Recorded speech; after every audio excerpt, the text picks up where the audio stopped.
Bonjour et bienvenue en tête-à-tête sur France 24. Notre invité est le ministre des Affaires étrangères du Rwanda, Olivier Nduhungirehe. Merci beaucoup, monsieur le ministre, d'être avec nous. Merci beaucoup de me recevoir. Alors, il y a un an, vous avez signé avec votre homologue congolaise l'accord de paix entre vos deux pays, un accord qui a ensuite été entériné par vos deux présidents à Washington en décembre sous l'égide de Donald Trump. Mais un an plus tard, il faut le dire, le volet sécuritaire n'est pas appliqué. C'est ce que dit le médiateur américain par la voix de son secrétaire d'État, par la voix de son envoyé spécial Massad Boulos, qui, il y a quelques jours au Conseil de sécurité de l'ONU, a dit ce volet n'est pas appliqué par les deux parties. La RDC ne neutralise pas les FDLR dans les zones sous contrôle. Et de son côté, le Rwanda n'a pas retiré ses troupes de RDC ni cessé son soutien au groupe rebelle du M23. Est-ce que vous êtes d'accord ? Merci beaucoup pour la question. C'est vrai que le 27 juin, nous avons signé l'accord de paix entre le Rwanda et la RDC. Le volet principal, c'était le CONOPS, le Conseil des opérations pour la neutralisation des génocidaires et FDLR, et la levée des mesures rwandaises de défense. Il y avait même un chronogramme de 90 jours pour remplir ces obligations.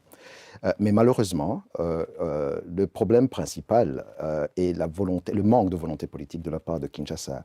Premièrement, sur le cessez-le-feu, puisque depuis la signature de cet accord de paix, les attaques de drones se sont intensifiées. Non seulement contre les positions de la FCM 23, ce qui est en violation du cessez-le-feu, mais aussi contre les civils de Banyamulenge au sud Kivu, ce qui est beaucoup plus préoccupant. Et donc la deuxième chose, c'est le problème de la neutralisation des FDLR. Au lieu de s'engager sur cette voie, ces dernières années, je dirais cette année qui vient de s'écouler, a vu le gouvernement congolais renforcer les FDLR, que ce soit sur le volet militaire, mais aussi organiser les FDLR sur le côté politique avec des personnes comme Jean-Luc Abialima, le fils de l'ancien président qui vit ici en France, et d'autres personnalités comme Kinshasa dit on travaille à la neutralisation de ces FDLR. Oui, mais s'ils travaillent sur la neutralisation des FDLR, où sont les résultats ? Il n'y a rien qui prouve, les FDLR sont toujours soutenus par Kinshasa, il n'y a rien qui a été fait. Et même, vous avez parlé de Massad Boulos, qui a dit vendredi passé au Conseil de sécurité que le gouvernement congolais n'a rien fait sur la neutralisation des FDLR. Et de votre côté, vous n'avez... Alors d'après le dernier rapport de l'ONU, vous avez 6 à 7 000 hommes en RDC. Dorénavant, cette présence qui a été longtemps niée est assumée par le président Kagame lui-même. Ces troupes, Marco Rubio a demandé devant le Congrès américain qu'elles se retirent d'ici la mi-juillet. Est-ce que vous allez retirer ces troupes, oui ou non ?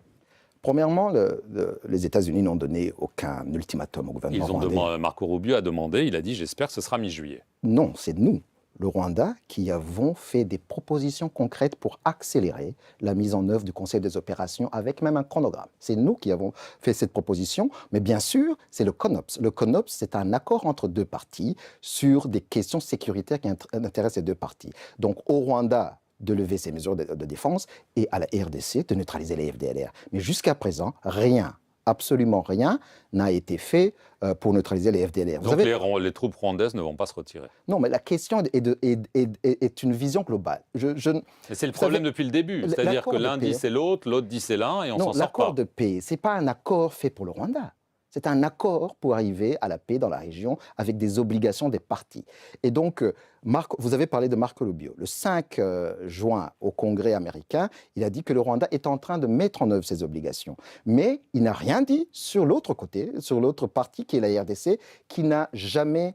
Il n'y a pas le moindre commencement d'application de ces obligations. Et Marco Rubio a enfoncé le clou le vendredi en disant que le gouvernement congolais n'a pas appliqué l'accord, n'a pas neutralisé les FDLR. Donc c'est un problème. Alors, il y a quand même, au-delà des paroles, il y a les actes. Les Américains ont pris une série de sanctions seulement contre le Rwanda. Il y a eu des mesures importantes contre l'armée des commandants très haut placés au mois de mars. Il y a quelques jours contre la seule raffinerie d'or du Rwanda parce que, selon le Trésor américain, les militaires rwandais avec le M23 ont acheminé 60 kilos d'or depuis le début 2026. Il n'y a des sanctions que contre le Rwanda. Donc les Américains disent Il y a un accord entre deux parties, mais il y a un seul fautif, c'est le Rwanda. C'est pour ça qu'on les sanctionne. D'où la contradiction. C'est pas une contradiction. C'est une contradiction flagrante. Tout d'abord, nous sommes déçus par la partialité de plus en plus criante du médiateur américain. Ce n'est plus un médiateur neutre.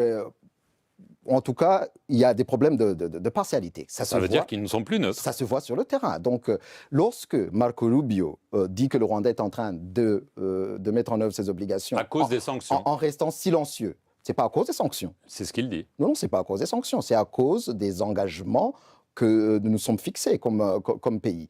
Et que Marco Rubio aussi dit que la RDC ne met pas en œuvre ces recommandations. Alors pourquoi y a-t-il des sanctions contre seulement l'une des parties? Pourquoi? C'est les problèmes de partialité. Pourquoi Il y a d'autres raisons, en tout cas, qui ne sont pas des raisons de paix dans la région. Quelles sont ces raisons? Le président Kagame a dit que ces sanctions, il en parlait au mois de mars quand c'était contre l'armée, ce qui est quand même très symbolique, avait dit que ce sont des insultes contre le Rwanda. Est-ce que ce sont des insultes? Il avait raison, bien sûr. Mais elle continue, puisque là, il y a quelques jours... Exactement, d'où la partialité que nous dénonçons de cette médiation. Est-ce que vous pensez, le président Kagame a laissé entendre que les décisions américaines de sanctions étaient dues à des raisons qu'il ne voulait pas commenter? Beaucoup de gens ont compris ça, parce qu'il y a peut-être des intérêts économiques en train d'être négociés entre l'administration Trump et Kinshasa.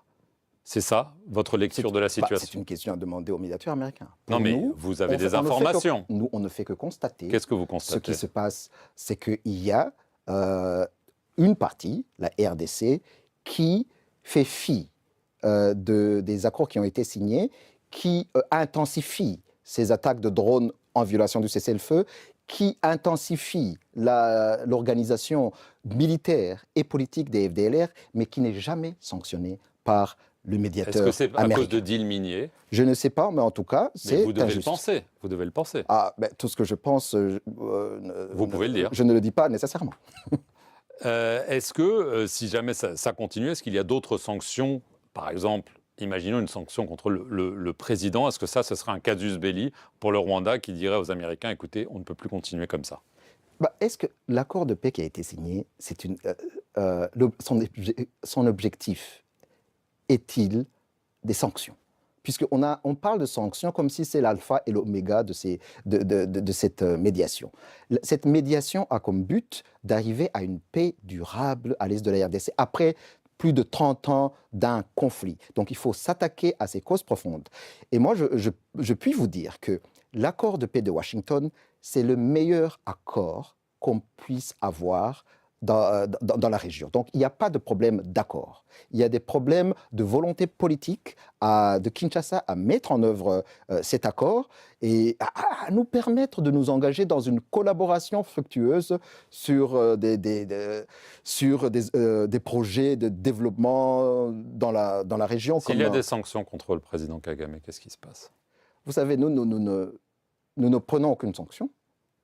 Ce n'est pas nous qui prenons des sanctions. Donc, si vous pouvez demander à ceux qui prennent des sanctions tous les matins de vous le dire. Vous avez accusé donc Kinshasa de ne pas respecter le cessez-le-feu, mais on se souvient que quelques jours à peine après la signature de l'accord à Washington, il y a eu l'offensive sur Uvira de l'AFC M23, soutenue par le Rwanda, d'après les Nations Unies et beaucoup d'observateurs. Donc comment est-ce que vous pouvez seulement accuser Kinshasa, alors que de votre côté, visiblement, les intentions de cessez-le-feu ne sont pas toujours là? Sur la prise d'Uvira, il y a une désinformation phénoménale. C'est faux?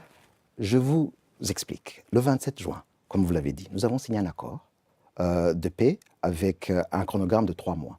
Mais malheureusement, rien n'a été fait.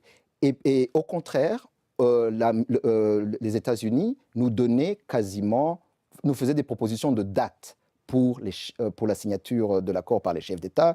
On nous a donné des dates en septembre, en octobre, en novembre. On les repoussait, on a accepté la date du 4 décembre. Mais le problème, et les Américains le savent, c'est que sur le terrain, les attaques de drones s'étaient intensifiées et que même le AFC M23 était déjà en mouvement. Donc c'est une hypocrisie de croire que le 4 décembre, c'était un jour de paix sur le terrain et que c'est le Rwanda et l'AFC M23 qui, 5 jours plus tard, ont violé cet accord. C'est pas vrai.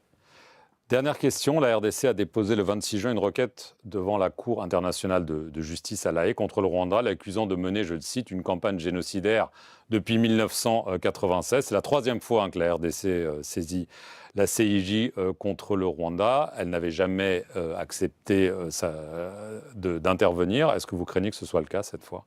C'est vrai, il y a des problèmes de compétences de la Cour, mais ça va être réglé par les organes habilités, mais cette opération de la RDC, cette plainte de la RDC relève du pur cynisme et de la manœuvre politique, parce que qui collabore avec un mouvement génocidaire nommé FDLR? C'est le président Tshisekedi et son armée. Qui a tiré par des attaques de drones sur des populations civiles, les Banyamulenge et autres? C'est le président Tshisekedi et son armée.